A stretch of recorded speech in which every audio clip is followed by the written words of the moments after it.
The fluorescent lights of the Fort Bragg cafeteria hummed overhead as Captain Nora Kellen sat alone at a corner table, methodically working through her chicken breast and vegetables. She'd chosen this spot deliberately, back to the wall, clear sightlines to all entrances. Old habits. Her flight suit was faded, the Velcro patches stripped clean except for her name tape and rank. No unit insignia, no combat decorations, nothing that would invite questions she wasn't authorized to answer. The 7 trainees approached like a pack. Fresh out of flight school, their uniforms still held creases sharp enough to cut paper. The tallest one, name tape read Hawkins, carried himself with the swagger of someone who'd never been truly tested. His buddies flanked him, grins spreading across their faces like they'd already won whatever game they thought they were playing. "Hey, Captain," Hawkins started, his voice dripping with false respect. "We've been wondering something. See, we've been here 3 months and nobody's ever seen you fly. You always show up for the classroom stuff, but when it's time to actually get in a bird." He let the implication hang in the air. Nora didn't look up, just kept cutting her chicken into precise, uniform pieces. Another trainee, a stocky kid named Morrison, leaned against her table. "It's cool if you're scared. Flying's not for everyone. Takes a special kind of person to handle a Black Hawk under pressure." "Or an Apache," a third chimed in. "You ever been in combat, ma'am? Or are you one of those admin pilots who shuffles papers and logs flight hours in simulators?" The cafeteria had gone quiet. Other soldiers watched, some with discomfort, others with barely concealed amusement. This wasn't the first time she'd faced this particular brand of disrespect. In her 15 years of service, she'd learned that some people needed to see proof before they'd offer respect. The problem was, her proof was classified at levels these kids didn't have clearance to know existed. Nora set down her fork. She looked up slowly, meeting Hawkins' eyes with a gaze that had stared down Taliban fighters through a targeting reticle at 3,000 feet. She said nothing, just held his stare until something in his expression flickered, some primal instinct recognizing danger even if his conscious mind hadn't caught up yet. "Kellen," the voice cut through the tension like a blade. Major Rodriguez stood at the cafeteria entrance, his expression unreadable. "They need you in operations. Priority 1. Wheels up in 20. The major's eyes swept over the 7 trainees, with something between pity and contempt, before settling back on Nora. She stood without a word. Rodriguez walked beside her through the corridor, his voice dropping low enough that only she could hear. "The situation's deteriorating faster than predicted. 2 Chinooks went down in the Coast Guard's pass. Taliban fighters have the crash sites surrounded, and they've got American wounded pinned down in a valley we can't reach with conventional assets. Weather's closing in, ceiling dropping below 1,000 feet, visibility less than half a mile. They're calling for limited visibility combat extraction." He paused, letting the weight of those words settle. "Command says if anyone can thread that needle, it's you." Nora nodded once, her mind already shifting into mission mode. The cafeteria incident evaporated from her thoughts like morning fog. She had soldiers to bring home. What's the package? Modified MH-60M stealth configuration. Full defensive suite, but you'll be running dark. No Apache escort, no ISR overwatch. The valley's too narrow and the weather's too thick. You go in alone or not at all. Rodriguez handed her a tablet displaying satellite imagery. 12 personnel on the ground, 3 critical. Taliban forces estimated at 50 to 70 fighters, heavily armed, occupying the high ground on both sides of the valley. She studied the terrain with practiced efficiency. The valley looked like God had taken an axe to the mountains and left a jagged wound. Sheer granite walls on both flanks, a dried riverbed snaking through the middle, and exactly one viable approach vector, directly down the throat of enemy fire. Crew. I'm assigning Warrant Officer Price as co-pilot and Staff Sergeant Vance on the gun. Both have experience, but neither has flown with you before. Rodriguez's tone carried an unspoken apology. Her usual crew was scattered across 3 different theaters. Time on target. Sunset. You'll have maybe 15 minutes of usable light once you're in the valley. After that, you're flying on instruments and prayer. They reach the operations building. Inside, the organized chaos of a developing crisis hummed with urgent energy. Radios crackled with traffic. Intelligence analysts hunched over computer screens. A colonel she didn't recognize looked up as they entered, his face drawn with stress. "This is Captain Kellen," Rodriguez said simply. The colonel's eyes widened slightly. Whatever he'd been expecting, it apparently wasn't the quiet woman in the unmarked flight suit. But he was professional enough not to comment. "Captain, your wounded are currently pinned in a depression approximately 200 meters from the primary crash site. Enemy forces are advancing. We estimate you have a 90-minute window before they're overrun." Nora absorbed the information without emotion. 90 minutes, sunset approach, degraded visibility, no support assets, a hot landing zone in terrain that would make seasoned pilots weep. "Show me the approach corridor." The colonel pulled up a three-dimensional rendering of the valley. Nora studied it from every angle, her brain automatically calculating speeds, angles, exposure times. She'd flown worse, though not by much, in places whose names would never appear in any official record. "Ma'am," a young specialist interrupted, "weather's accelerating the timeline. Meteorology says the ceiling will be below minimums in 45 minutes. She turned to Rodriguez. "I need to see my bird." The MH-60M sat on the tarmac like a coiled predator, its angular surfaces designed to scatter radar returns into the ether. Warrant Officer Price waited beside it, a lean man in his 30s with the calm demeanor of someone who'd logged serious hours in bad places. Staff Sergeant Vance, the crew chief and door gunner, methodically checked the M134 minigun mounted in the port doorway. Both men straightened as she approached. "Captain Kellen," Price said. His tone was neutral, professional. No judgment, but no particular confidence either. She was an unknown variable. The Blackhawk gleamed in the fading afternoon light, matte black paint absorbing the sun's rays. Nora walked her pre-flight inspection with meticulous care, hands moving over surfaces and checking points with the muscle memory of thousands of hours. She paused at the pilot's door, her reflection ghosting across the armored glass. For just a moment, she saw herself as those trainees probably had, small, quiet, unremarkable. Then the moment passed. She climbed into the left seat and began her startup sequence. The turbines whined to life, building to their characteristic roar. The instrument panel glowed with amber and green lights. Rodriguez's voice crackled through her helmet. "Viper 7, you're cleared for departure. Godspeed." Viper 7, the call sign that existed nowhere in official records, the designation that made intelligence analysts nervous and enemy commanders paranoid. She keyed her mic. "Viper 7, rolling." The helicopter lifted off with smooth precision, nose dipping slightly as she transitioned to forward flight. Fort Bragg fell away beneath them, the neat geometric patterns of military order giving way to the organic chaos of the North Carolina countryside. They flew east, toward the setting sun and the C-17 that would carry them across an ocean to war.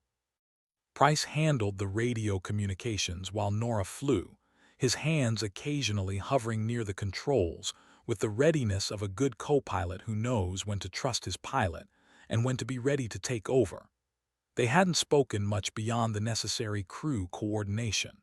The silence wasn't uncomfortable, more like two professionals sizing each other up. An hour into the flight, Price finally spoke on the internal comms. "Ma'am, if you don't mind me asking, I pulled your file before we launched. It's thin, really thin. Just basic qualification dates and duty stations, but nothing about actual missions or deployments." Nora kept her eyes forward, hands steady on the cyclic and collective. "That's correct. But Rodriguez said you were the only one who could pull this off." She allowed herself a small smile. "Also correct." Price absorbed this, clearly wrestling with curiosity and protocol. Vance's voice joined from the back. "Skipper, I served with a guy who flew with someone called Viper 7 back in '09. Jalalabad. He said it was the craziest extraction he ever witnessed. Bird came out of nowhere in zero visibility, snatched a team from a mountainside under heavy fire, and disappeared like a ghost. Said he never saw the pilot's face, never learned their real name. Command classified the whole thing so tight, he couldn't even write it in his personal journal." The helicopter hummed through the darkening sky.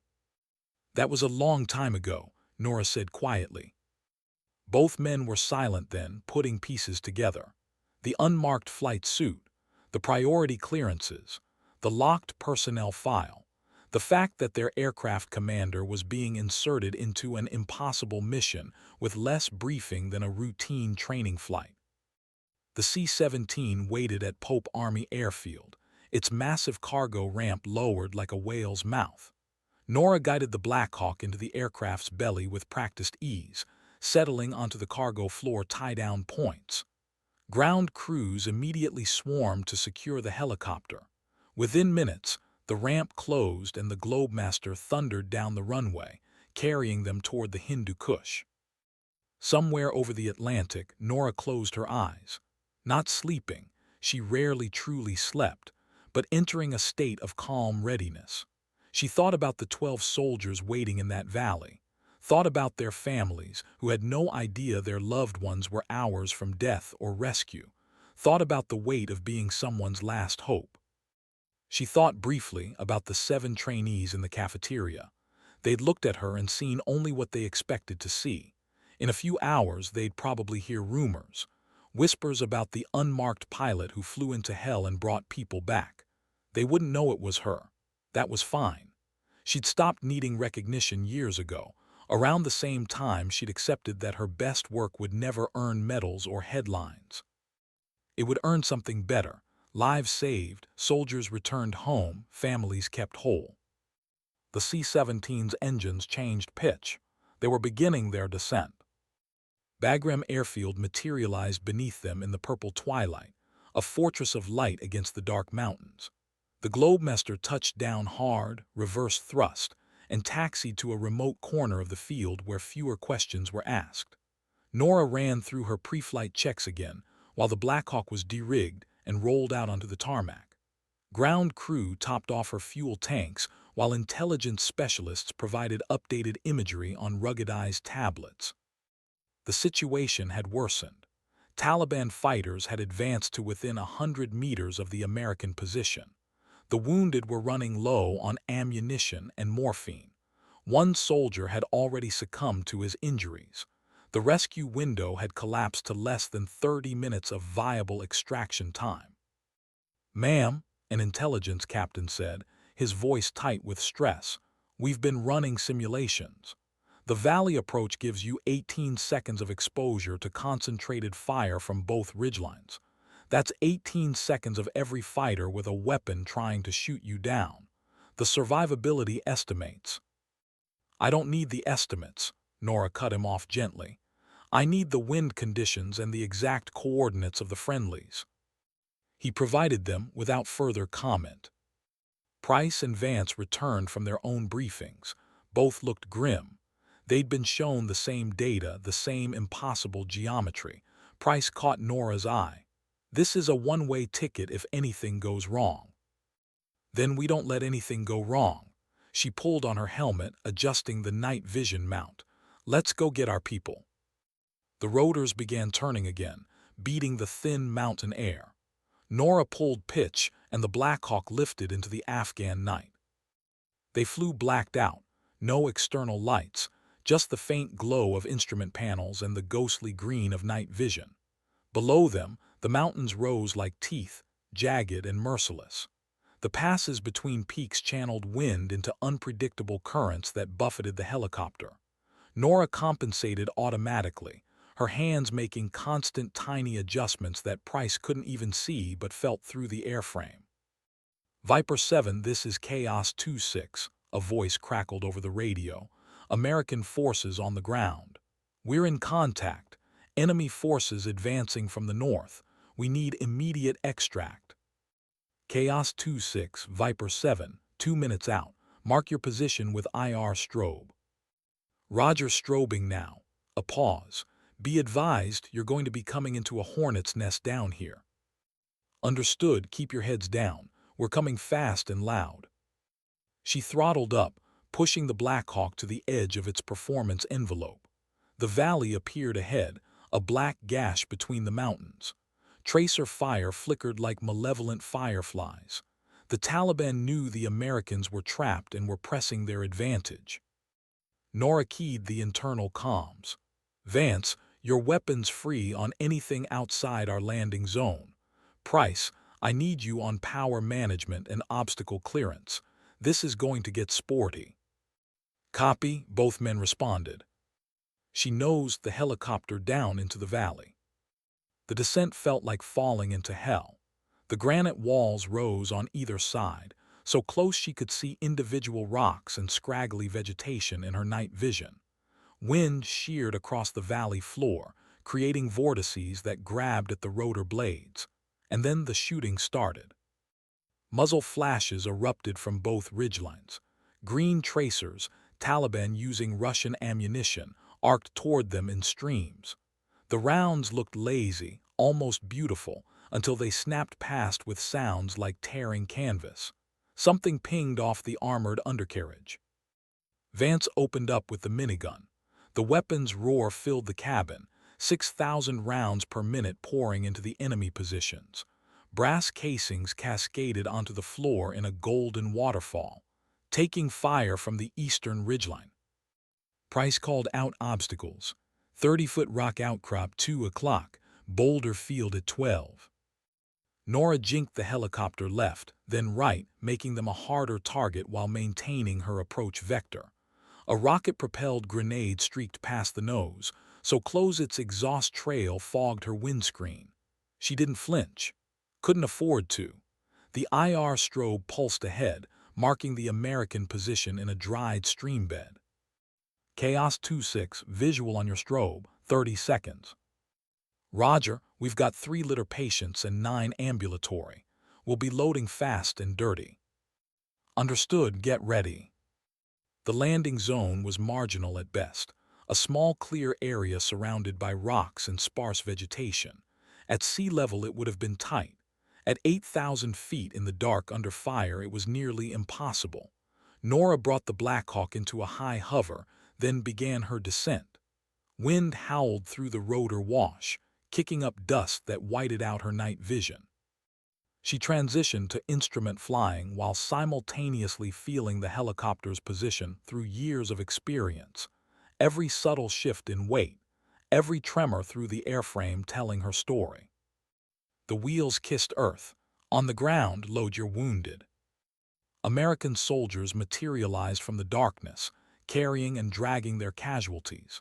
The 3 litters came first, handled with desperate care by men who looked like they'd aged a decade in the past few hours.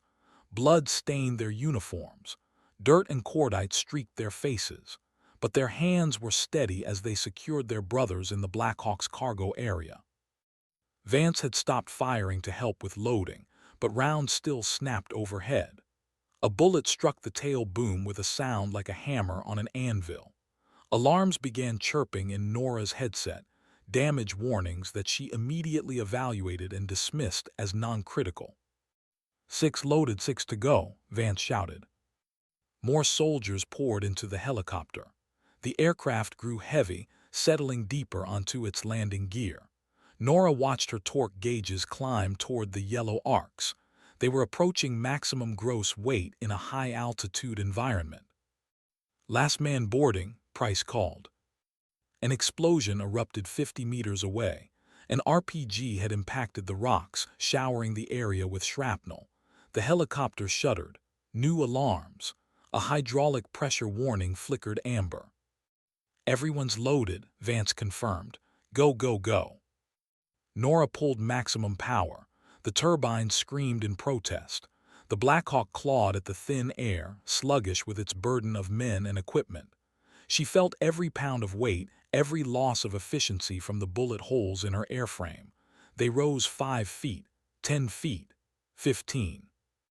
A machine gun opened up from the eastern ridge, tracers forming a solid stream of green light that converged on their position. Rounds hammered the helicopter's belly. Something important broke. She could feel it in the way the aircraft shuddered, but they were still flying. Taking fire from all quadrants, Price's voice remained steady despite the chaos. Hydraulic pressure dropping, backup system engaged. 20 feet, 25. They cleared the worst of the rocks. Nora nosed forward, trading altitude for airspeed, accelerating down the valley the way they'd come in. Behind them, the Taliban poured fire into empty air, still shooting at where they'd been seconds ago. Chaos 2-6, you're clear. Repeat, you are clear, the ground controller radioed, his voice thick with emotion. Viper 7, that was the most insane thing I've ever seen. Thank you. Nora didn't respond. She was too busy coaxing her damaged helicopter through the darkness, nursing failing systems, and calculating whether they had enough hydraulic fluid to make Bagram, or if they'd need to find an emergency landing zone. The mountains passed beneath them, black and indifferent. Behind her, medics worked on the wounded by red light, their quiet communications punctuated by the steady beep of monitoring equipment. One of the soldiers, a young sergeant with a bandage wrapped around his head, leaned forward. "Ma'am, I don't know who you are, but you just saved our lives. We were out of time down there." She glanced back briefly. 12 faces looked at her with expressions she'd seen before. Gratitude, yes, but also something deeper. The look of people who'd stared at death and been pulled back by someone who refused to accept the unacceptable. "Just doing my job, Sergeant." "That wasn't just a job, ma'am. That was," he struggled for words. "That was something else." Price cut in on the intercom. "Hydraulic pressure stabilizing. I think the backup system's holding. We should make Bagram." "Good." Nora made minor adjustments to their course, following the valleys that would take them back to base. "Run a complete damage assessment once we're straight and level." The flight back took 40 minutes that felt like 4 hours. The wounded were stabilized as much as field medicine allowed. The soldiers who could speak shared cigarettes and stories in low voices, the camaraderie of men who'd survived something they shouldn't have. Vance methodically photographed the bullet holes in the airframe. He counted 37, documenting what would become another classified report. Bagram's lights appeared ahead, a constellation of human defiance against the hostile dark. Nora radioed the tower and received immediate clearance. Fire trucks and ambulances waited as she brought the Black Hawk down with feather-light precision despite the damaged hydraulics. The wheels touched, engines spooling down. Medical personnel swarmed the aircraft, extracting the wounded with practiced efficiency. Nora sat in her seat, hands still on the controls, while her body slowly acknowledged the adrenaline come-down. Price looked at her with something approaching awe. "Ma'am, I've been flying for 12 years. I don't even have words." She unbuckled and climbed out, conducting a walk-around inspection of the damage.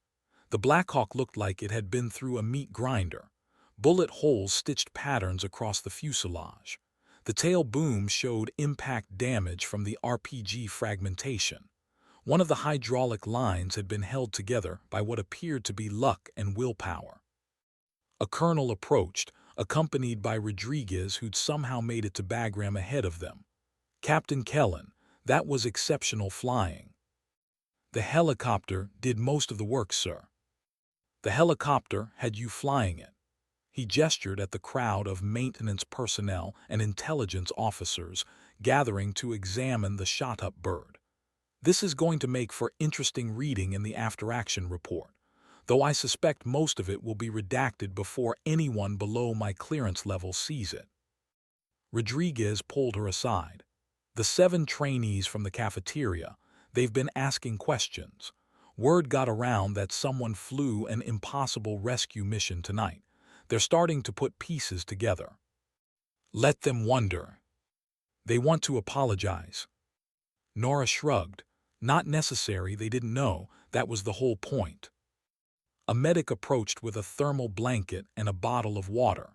She accepted both, only then realizing she was shivering slightly and her throat was parched. The medic checked her over with professional efficiency. No injuries, just the normal aftermath of flying combat missions in deteriorating aircraft while being shot at. The young sergeant with the head bandage had refused to be taken to the hospital until he'd said something. He limped over, supported by two of his squad mates. "Ma'am," I asked around. "People said the pilot who came for us tonight was someone called Viper 7. They said Viper 7 is a ghost story, a legend, but you're real." "I'm just a pilot, Sergeant." "No, ma'am. You're the reason 12 of us get to go home."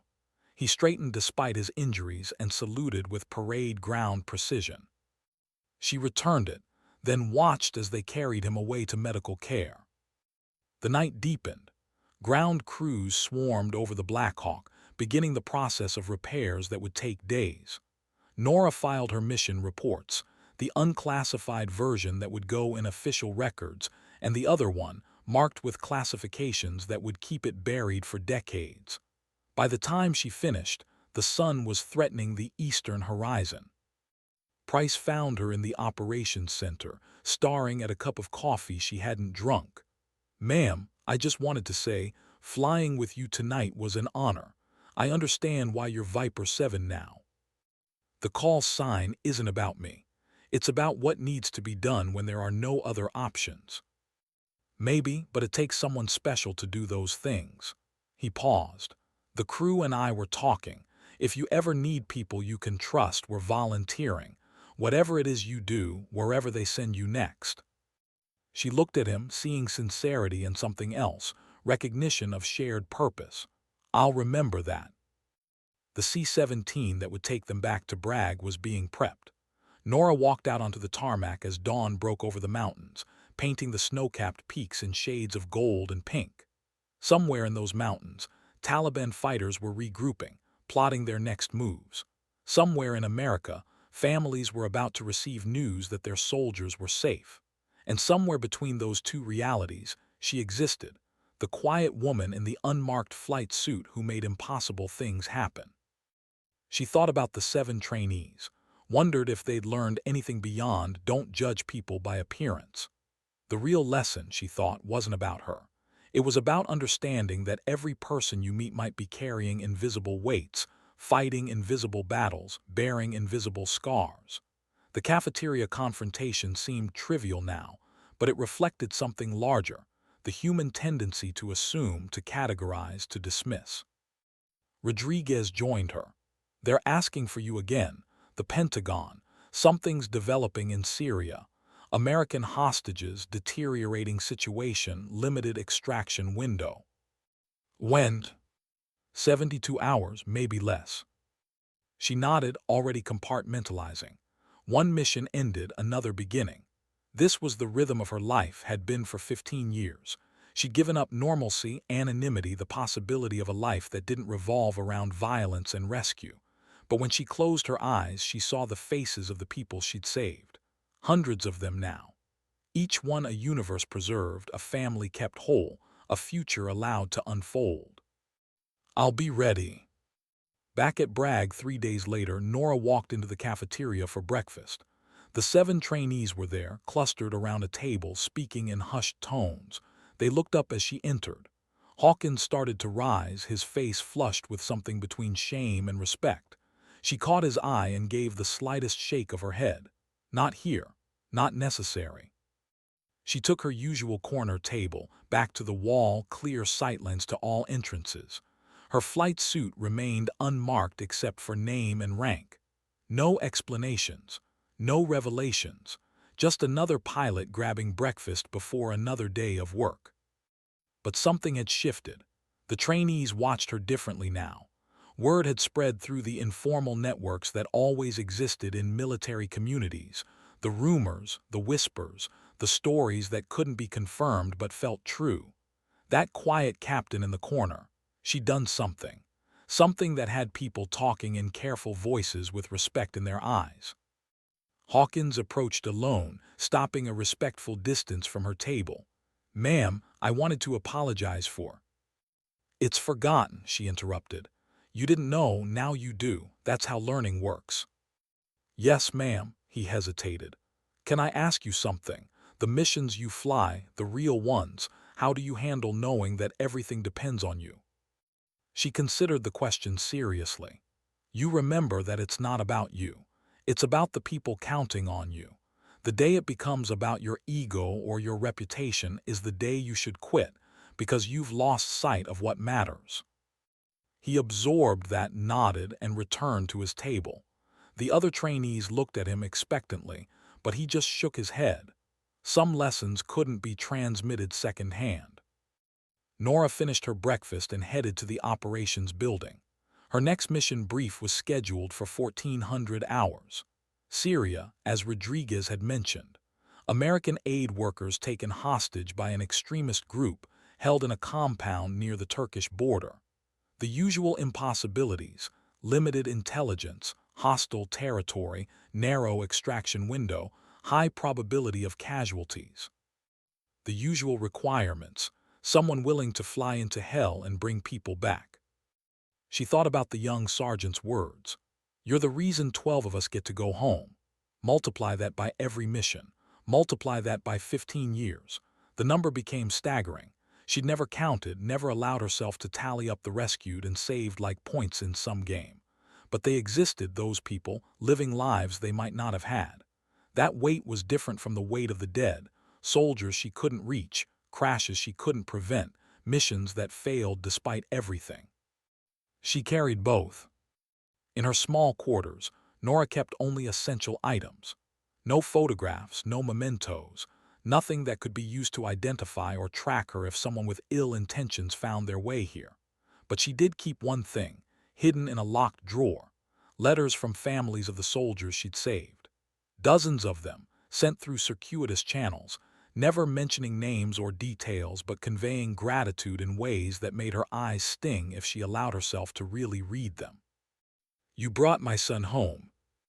Because of you, my husband walked our daughter down the aisle. I don't know your name, but I pray for you every night. She never responded to these letters. Couldn't, because officially she didn't exist in the context they referenced.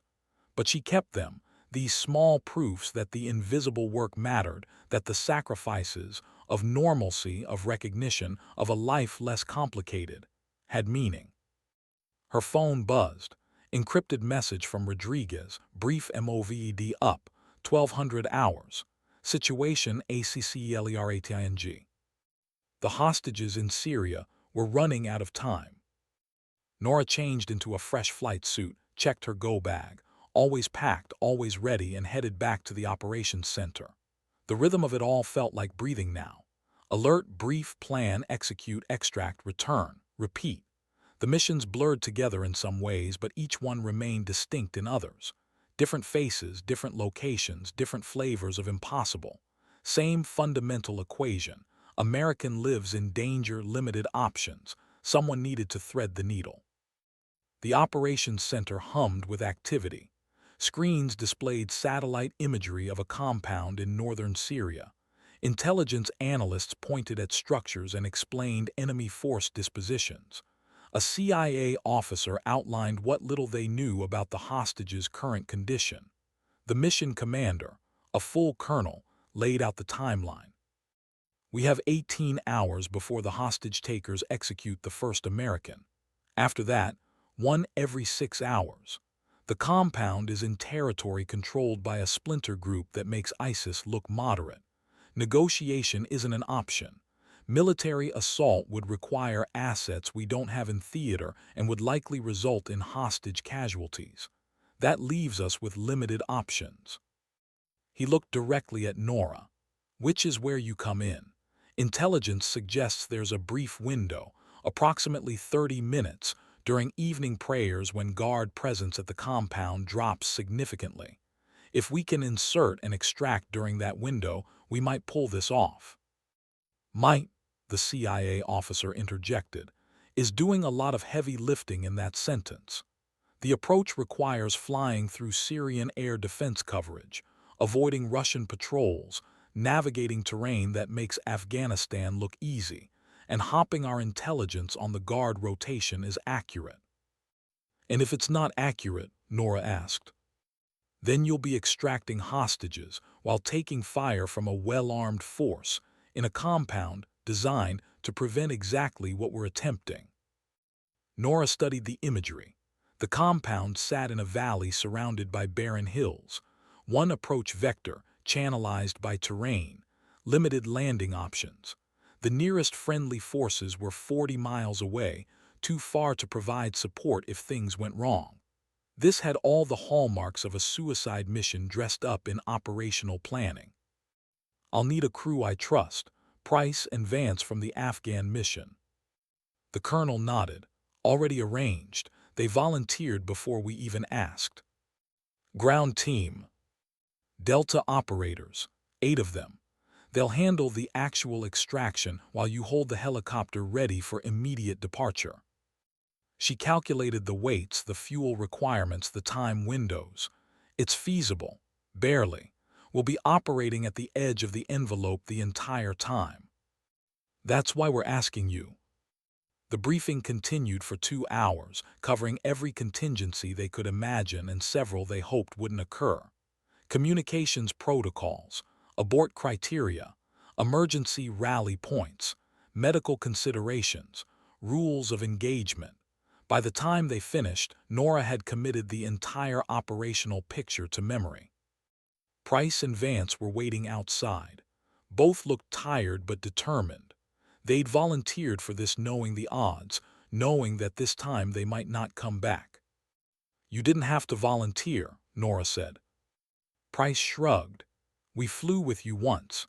That was enough to know that if anyone can pull off the impossible, it's you. Besides, those hostages deserve someone who won't quit on them. Vance added, plus, the Black Hawk from the Afghan mission is still in maintenance. They're giving us a different bird, fully mission-capable, all systems green. Feels like a fresh start. They spent the afternoon rehearsing, running through simulations and emergency procedures. The Delta operators joined them, lean, quiet men with eyes that had seen too much. Their team leader, Master Sergeant Chen, had the weathered look of someone who'd spent years in bad places doing hard things. Captain, he said, my team's specialty is getting into places we shouldn't be and getting out before anyone knows we were there. But we're trusting you to be our ride home. Don't leave us hanging. I don't leave people behind, Nora said simply. Chen studied her for a moment, then nodded. Yeah, I believe you. Sunset found them airborne, flying east across the Mediterranean in a borrowed Black Hawk that smelled of fresh paint and new equipment. Behind them, the sun painted the water in shades of fire. Ahead, darkness gathered over Syria like a shroud. They flew low, hugging the wave tops to avoid radar detection, the helicopter's rotor wash kicking up spray that caught the last light. The Syrian coast appeared as a dark line against darker sky. Nora climbed to 200 feet and turned inland, following a route carefully plotted to avoid known air defense sites. The terrain rose beneath them, barren hills and wadis that concealed a war the world had largely stopped paying attention to. Somewhere down there, Russian forces propped up the Assad regime. Various rebel factions fought each other and everyone else, and American hostages waited, hoping that someone was coming for them. 30 minutes to objective, Price announced. Nora flew with night vision, the landscape rendered in shades of green. Chen's Delta team checked weapons and equipment with calm efficiency. They'd done this so many times that preparation had become ritual, each man moving through his checklist without thought. The compound appeared in their sensors, heat signatures marking buildings and guard positions. Intelligence had been accurate so far. The guard rotation had shifted, concentrating forces away from the building holding the hostages, but they'd only have minutes once the helicopter landed. Viper 7, this is Reaper 6. We hold you inbound. Objective area appears cold. Execute when ready. Cold meant no obvious alarm or response. That could change in seconds. Nora pushed forward on the cyclic, accelerating into the valley. The compound grew from abstraction to reality: concrete walls, guard towers, vehicles parked in a courtyard. She identified the landing zone, a small area just outside the main gate. Tight, exposed, but the only option. 2 minutes. Chen's team moved to the doors. The Delta operators would fast rope down, minimizing the time the helicopter spent on the ground. Speed was everything now. Speed and precision and luck. The compound walls rose ahead. Nora flared hard, bleeding off airspeed, bringing the Blackhawk into a hover 10 feet above the ground. Go. Ropes deployed. Men slid down with practiced speed, boots hitting earth in seconds. The team moved immediately toward the building, explosives already in hand. Nora held the helicopter rock-steady, rotors churning the air, while alarms began screaming inside the compound. They'd been detected. Chen's voice over the radio calmed despite the chaos. "We're in, locating hostages." Gunfire erupted. Muzzle flashes sparkled from guard towers. Rounds snapped past the helicopter. Vance returned fire with controlled bursts, laying down suppression. "Taking fire from the eastern tower." "Copy, hold position." Nora made micro-adjustments to keep the helicopter stable despite her instinct to take evasive action. The Delta team needed her exactly where she was. 3 hostages secured, moving to exfil point. An RPG streaked from a rooftop, missing the tail boom by feet. The explosion behind them lit up the night. More fighters poured into the courtyard. This was becoming a full-blown firefight. Viper 7 suggest immediate departure. Situation deteriorating. Negative, we wait for your team. Chen and his operators appeared, running with 3 civilians between them. The hostages looked dazed, malnourished, barely able to keep pace. One was being carried. They reached the ropes just as a pickup truck with a machine gun mounted in the bed, roared into the courtyard. Vance engaged the technical, his minigun tearing through the vehicle. It swerved, crashed into a wall, but more were coming. The Delta operators got the hostages secured and began ascending the ropes. Painfully slow seconds passed while men climbed with their human cargo. A grenade exploded near the helicopter. Shrapnel pinged off the armor. "Last man on board," Chen shouted. Nora pulled power immediately, the helicopter leaping skyward. Tracer fire followed them up, rounds passing through the space they'd occupied heartbeats before. She nosed forward, accelerating away from the compound. Below, the scene receded. Fires burning, fighters scattering, the evidence of a successful operation written in chaos. Reaper 6, Viper 7, package secure, 3 hostages recovered, departing objective area. Roger, Viper 7, outstanding work, medical team standing by at the border. The flight back was tense until they crossed into friendly territory. Only then did the Delta operators relax, their professional masks slipping enough to show exhaustion and relief. The hostages sat wrapped in thermal blankets, drinking water, unable to articulate what they felt. One woman, middle-aged, with the weathered look of someone who'd spent years doing humanitarian work, kept staring at Nora. Finally she spoke. "They told us no one was coming, that America had forgotten about us. Who are you?" Nora met her eyes in the rearview mirror. "Just a pilot, ma'am. Welcome home." The woman began to cry. They landed at a forward operating base just across the Turkish border.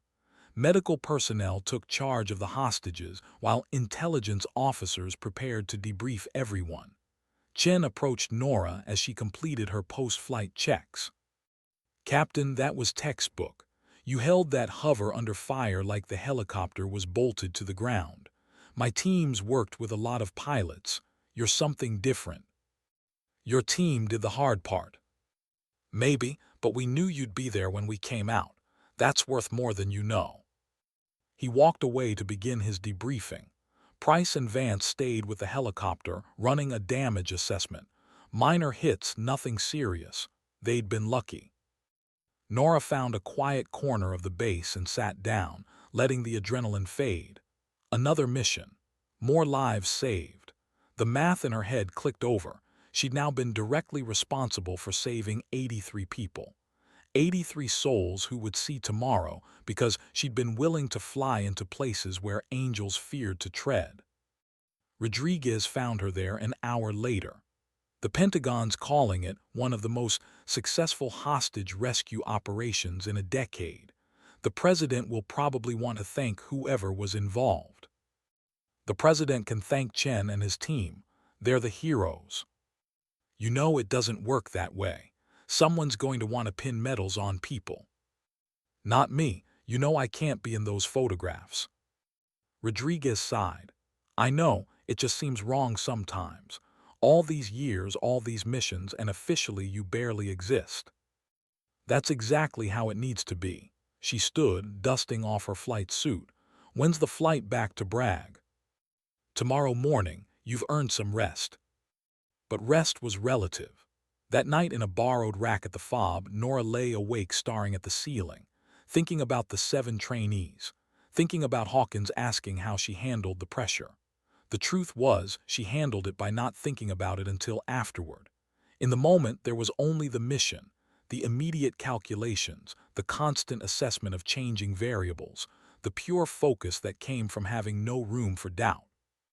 It was afterward, in the quiet moments, that the weight accumulated. Each mission added another layer, another set of faces to remember, another near miss to replay. Some pilots dealt with it through bravado, others through alcohol or distance. She dealt with it by accepting that this was the price of doing work that mattered. The nightmares were a tax on making sure others didn't have nightmares of their own. Morning came. They flew back to Bragg in a C-130, the Syrian mission already being classified and compartmentalized. The hostages would recover, be debriefed, eventually return to their lives. The Delta operators would move on to their next mission, and Nora would wait for the phone to ring with the next impossible request. At Fort Bragg, word had spread. Not details, those remained locked behind classification walls, but the general sense that something significant had happened. The 7 trainees watched as Nora walked past them in the operations building. This time, they stood and saluted. She returned it crisply and continued walking. Hawkins found her later in the flight planning room. Ma'am, I wanted to say something. What we did in the cafeteria, that wasn't just disrespectful. It was ignorant. We judged you based on assumptions and didn't consider that everyone has a story we don't know. You're learning. That's what matters. Just remember this feeling the next time you're tempted to make assumptions about someone. Yes, ma'am, and thank you for teaching us that lesson without humiliating us in return. After he left, Price appeared in the doorway. Ma'am, I've been thinking about something. You never fly with the same crew twice unless you specifically request them. Why is that? Nora finished annotating her flight plan before answering. Because building relationships makes loss harder. In this line of work, harder means less effective. I need to stay sharp. But Chen's team didn't seem like strangers. Neither did we after the Afghan mission. Maybe relationships don't make you weaker. Maybe they make you stronger by giving you more reasons to succeed. She considered this. That's a dangerous way of thinking. Maybe, or maybe it's realistic. You can't do this alone forever and you shouldn't have to. He left her with that thought.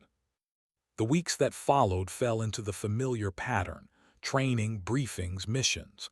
Nora flew into Mosul to extract wounded Iraqi commandos, into Yemen for a reconnaissance mission that turned hot, into Niger to provide emergency medical evacuation. Each time, she threaded the needle, brought people home, and disappeared back into the shadows. But something had shifted after the cafeteria incident. Other pilots started asking questions, not about specific missions, they knew better, but about her philosophy, her approach, her mindset.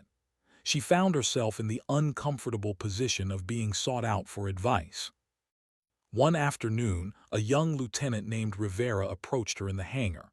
"Ma'am, I'm struggling with something. I'm a good pilot, technically sound, good marks in all my evaluations. But when things get intense, I freeze. Just for a second, but that second could be fatal. How did you learn to stay calm when everything's going wrong?" Nora set down the maintenance log she'd been reviewing. "You don't learn to stay calm. You learn to function despite not being calm. Fear is useful, it keeps you alert. The trick is not letting it make your decisions. That comes with experience and with accepting that being scared is normal." "But you never seem scared." "I'm scared every time. I've just had more practice hiding it." Rivera absorbed this, clearly surprised. "Really? Even with all your experience?" "Especially with experience. Experience means you know everything that can go wrong, but it also means you know you can handle it when it does." Word continued to spread. The quiet captain who flew the missions no one else wanted, who brought people home from situations that looked hopeless, who carried herself with the calm confidence of someone who'd seen hell and walked back out of it multiple times. The 7 trainees sought her out individually over the following months. Morrison wanted advice on handling family stress while deployed. Another, Jenkins, was considering whether he had what it took for special operations. Davis was struggling with PTSD from a training accident. Each time, Nora provided what guidance she could, never mentioning her own struggles or sacrifices. 6 months after the cafeteria incident, Rodriguez pulled her aside. "Command is considering bringing you in from the cold, making your record public, at least in broad strokes. There's an argument that your experience could be valuable in training the next generation." "My value comes from not being public." "I know, but they're right that you have knowledge worth passing on. Maybe there's a middle path." She thought about the trainees who were slowly becoming better officers through small interactions, about Price and Vance, who'd proven themselves trustworthy, about Chen's team, who understood the unspoken bonds of shared risk. "If I do this, if I come forward even partially, I can't go back to the shadows. That part of my career ends." "Yes. And the missions I'm uniquely suited for, the impossible extractions, the desperate insertions, those would go to someone else. Someone who might not have my experience." Rodriguez nodded. "That's the trade-off. Your expertise in training versus your expertise in execution. How many pilots are in the pipeline right now who could potentially do what I do?" "Honestly, maybe 20 with the right training and mindset, but they need someone to show them the way." Nora looked out at the flight line, where helicopters sat gleaming in the afternoon sun. She thought about the 83 people she'd saved, then thought about the hundreds or thousands who might be saved in the future by pilots she'd trained. "I need time to think about it." That night she pulled out the letters from families. Read through them all, every word of gratitude, every expression of impossible debt.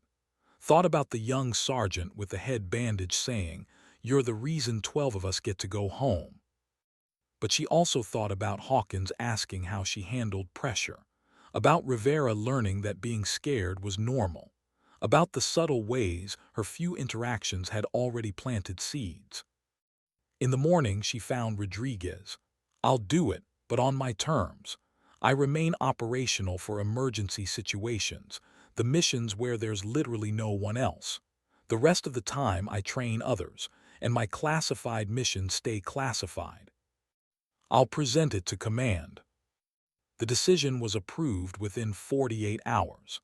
Captain Nora Kellen would become the lead instructor for advanced combat aviation techniques, with a focus on extreme environment operations. Her classified record would remain locked, but her general experience would be made available to students. The first training class assembled on a Monday morning. 15 pilots, all volunteers, all with strong records. They sat in the classroom looking simultaneously eager and intimidated. Rumors had built up over months. Viper 7 was real. Viper 7 was going to teach them. Nora stood at the front of the room, her flight suit still unmarked except for name and rank. She let the silence stretch for a moment before speaking. "My name is Captain Kellen. You've probably heard stories about me. Some are true, most are exaggerated, all are classified. What matters isn't what I've done. What matters is what you're going to learn to do. This course will break you down and build you back up. You'll learn to fly in conditions you thought were impossible. You'll learn to make decisions under pressure that would freeze most people.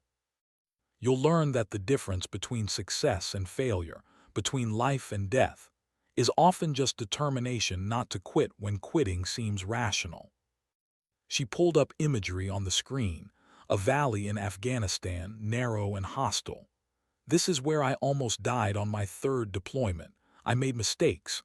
I got lucky. Luck isn't a strategy. This course will teach you how to minimize your reliance on luck by maximizing your skill, your awareness, and your judgment." The students leaned forward, already hooked. Over the following weeks, Nora pushed them harder than they'd ever been pushed. High-altitude operations in degraded visual conditions.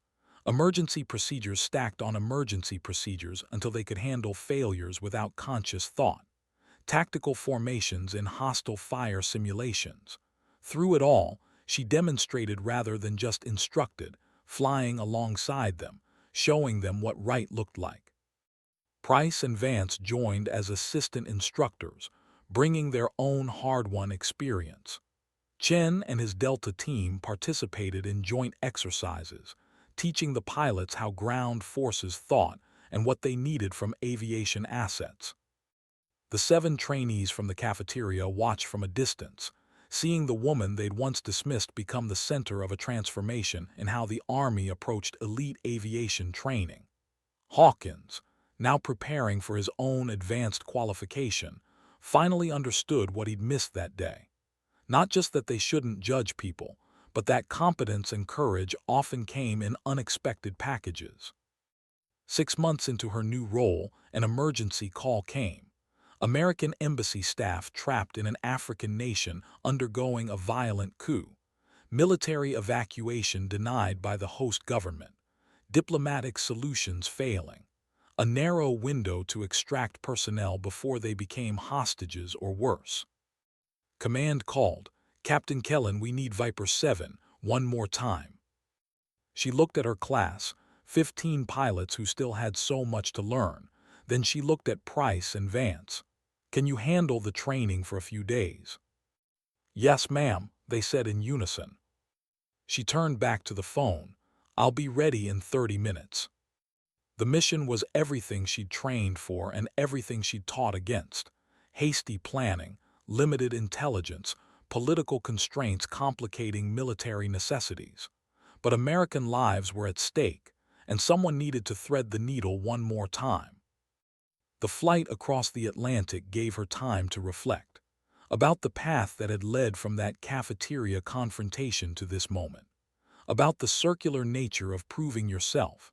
She'd built a reputation that had brought her out of the shadows, which had led to training others, which had led right back to operational flying. Maybe that was the lesson. Maybe the question wasn't operational or training, but rather, how do you balance both? Maybe the future wasn't about hiding in the shadows or standing in the light, but about moving between them as needed. The African embassy appeared below, surrounded by hostile crowds and makeshift barricades. The situation was deteriorating by the hour. Nora flew the approach with the accumulated wisdom of dozens of impossible missions, threading through small arms fire and political complications, landing in the embassy courtyard while diplomats and staff piled aboard. 47 people in a helicopter rated for 22. Physics didn't care about bureaucratic limitations. She pulled maximum power and coaxed the overloaded aircraft back into the air, rounds pinging off the fuselage, and flew them to safety. 47 more souls added to her count. 130 total. 130 universes preserved because someone refused to accept impossible as an answer. When she returned to Fort Bragg, her students were waiting on the flight line. They'd heard what happened, not classified details, but enough to understand that their instructor had just done exactly what she'd been teaching them to prepare for. Nora climbed out of the helicopter and walked toward the hangar. The students fell in behind her, not saying anything, just being present, acknowledging. That evening she found all 7 of the original trainees waiting outside her quarters. Hawkins spoke for the group. "Ma'am, we wanted you to know what happened in the cafeteria. That was the best thing that could have happened to us. Not because we were right, we were completely wrong, but because it taught us to look deeper, to understand that everyone we meet might be carrying invisible weight and fighting invisible battles. You could have destroyed us that day. Instead, you let us learn. Thank you." Nora studied them. They'd grown in the months since that confrontation, matured, developed the beginnings of wisdom that would serve them well in the years ahead. "You're welcome. Now go be the officers your soldiers deserve." They saluted and dispersed, carrying her lesson with them. Rodriguez appeared from the shadows. "Command wants to promote you. Major Kellen has a nice ring to it." "Will it change what I do?" "Not substantially. More responsibility, broader impact, but you'd still fly and still teach." "Then I accept." Months turned to years. Major Kellen became a fixture at Fort Bragg, the quiet officer who'd done classified things and now taught others to do them. Her students went on to distinguished careers, carrying her lessons into combat zones around the world. Price and Vance remained her closest colleagues, the bond of shared danger creating a friendship that transcended ranks. The 7 trainees graduated and scattered to various assignments. Each one sent her occasional messages, updates on their careers, requests for advice, expressions of gratitude. Hawkins made captain and was selected for special operations. Morrison survived a crash and credited her survival training. Jenkins led a rescue mission and wrote that he'd thought of her lessons during the critical moments. The work continued, training, flying, teaching, saving, the rhythm that had defined her adult life. But now with a subtle difference, she was no longer alone in the shadows. She'd built a community of pilots who understood the weight and the responsibility and the privilege of bringing people home from impossible situations. 10 years after the cafeteria incident, Nora, now Lieutenant Colonel Kellen, stood in front of a new class of students. Among them sat a young woman who reminded her of herself at that age.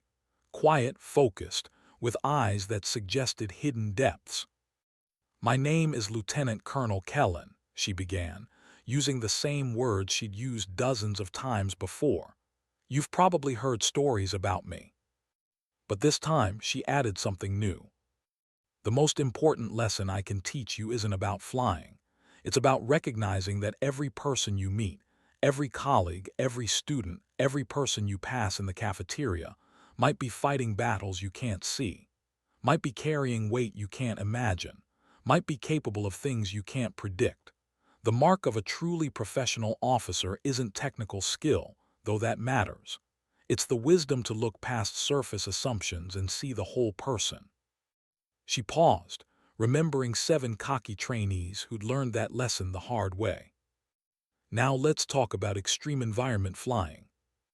The students leaned forward, ready to learn from a legend. But Nora no longer thought of herself that way.